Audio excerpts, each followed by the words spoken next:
என்னதான் வீட்டு வேலைகளை நம்ம பிளான் பண்ணி மாறி மாறி செஞ்சாலும் சமையலுக்கும் ப்ரீ பிளான் அது இதுன்னு சொல்லி ரெடி பண்ணி வச்சுருவோம். வீட்டு வேலைகளையும் பிரித்து இந்த நாள் இதை செய்யணும், இந்த நாள் இதை செய்யணுங்கிற மாதிரி பிரித்து செஞ்சுருவோம்.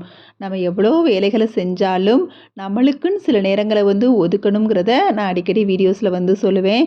ஸோ செல்ஃப் கேருங்கிறது ரொம்ப ரொம்ப முக்கியம். எப்படி ஃபேமிலியை பார்த்துக்கணும், எந்த மாதிரி அவங்களுக்கு ரெசிபீஸ்லாம் செஞ்சு கொடுக்கணும், எவ்வளோ ஹெல்த்தியாக நம்ம ஃபேமிலியை வச்சுக்கணும் அப்படிங்கிற மாதிரி விஷயத்தெல்லாம் யோசிக்கிற நாம கண்டிப்பாக நம்மளுக்காக சில விஷயங்களை செய்கிறத மறக்கக்கூடாது.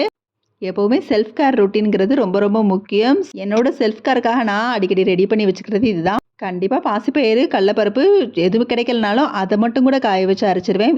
இப்போ அரைச்ச அந்த பவுடரோட அரை பாக்கெட் மறிக்கொழுந்து பவுடரும் ஆவாரம்பூ பொடியும் சேர்த்து நல்லா கலந்து விட்டுட்டு சூப்பராக ஒரு ஃபேஸ் பேக்கை ரெடி பண்ணி வச்சுருக்கிறேன். ஸ்கின் கேர், ஹேர் கேர்ன்னு தேவையில்லாமல் எதுக்கு இந்த மாதிரிலாம் டயத்தை வேஸ்ட் பண்ணணும்னு திங்க் பண்ணாமல் நம்மளோட தன்னம்பிக்கை இன்னும் கூடணும்னா இதை மறக்காமல் பண்ணணும்.